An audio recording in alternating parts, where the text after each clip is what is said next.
أهلا بيكم في قناة وي. هنستعرض مع بعض قصة رعب بعنوان ضحكات مخيفة. أنا سيدة تبلغ من العمر 43 عام، مما يعني إني كبيرة على اختلاق القصص من أجل نيل الإعجاب أو جذب الانتباه. وهذه قصتي. أعيش مع زوجي في بيت عائلي كبير من 3 طوابق يقع في إحدى القرى. انتقلنا إلى هذا البيت حديثا، لكن أهل زوجي يعيشون فيه منذ سنوات طويلة.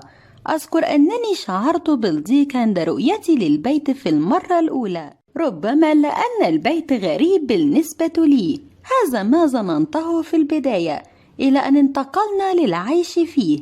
بعدها تغير الأمر من مجرد الشعور بالضيق إلى الموت من الرعب.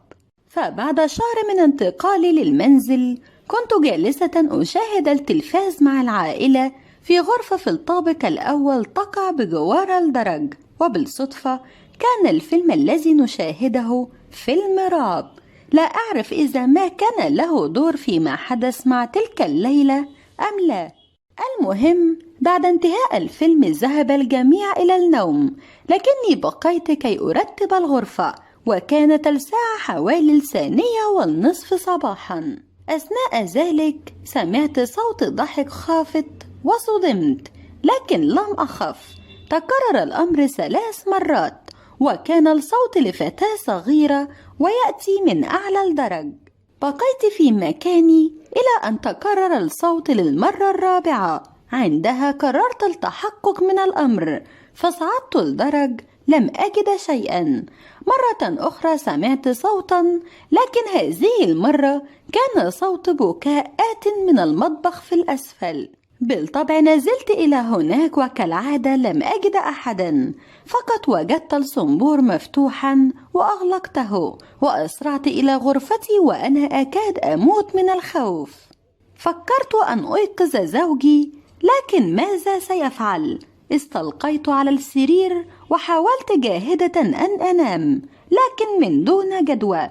بقيت مستيقظة وخائفة، ليس فقط مما حدث معي في الأسفل، لا، بل لأني شعرت تلك الليلة أن هناك من يراقبني. لكن في النهاية غلبني النعاس واستغرقت في النوم، إلى أن شعرت بشخص ما يتحسس جامل جسدي. فتحت عيناي لأجد أمامي ظلا أسود لا أرى له أي ملامح سوى عيون حمراء تحدق بي، وكان يبتسم لي.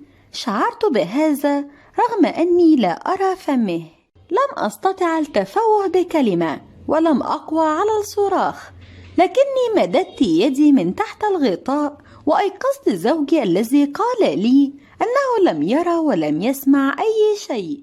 وكيف سيفعل إذا كان الظل الأسود اختفى في اللحظة نفسها التي استيقظ فيها؟ بعد تلك الليلة بحوالي 2 و5 أشهر، سافر أهل زوجي لحضور زفاف قريب لهم في بلد آخر، وبقيت أنا وزوجي فقط في البيت.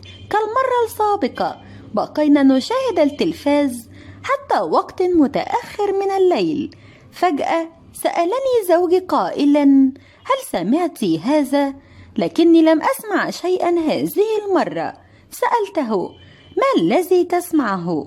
قال: سمعت صوت فتاة تضحك قبل قليل، لكني لم أصدق أذني، حتى سمعت صوت آخر آت من المطبخ تقريبا، لكنه كان صوت بكاء. طلب مني أن أبقى في الغرفة، وسيذهب هو لتفقد الطابق الأعلى والمطبخ. بعد دقائق عاد مسرعا وقال لي: هيا ارتدي أي شيء، سوف نغادر البيت حالا.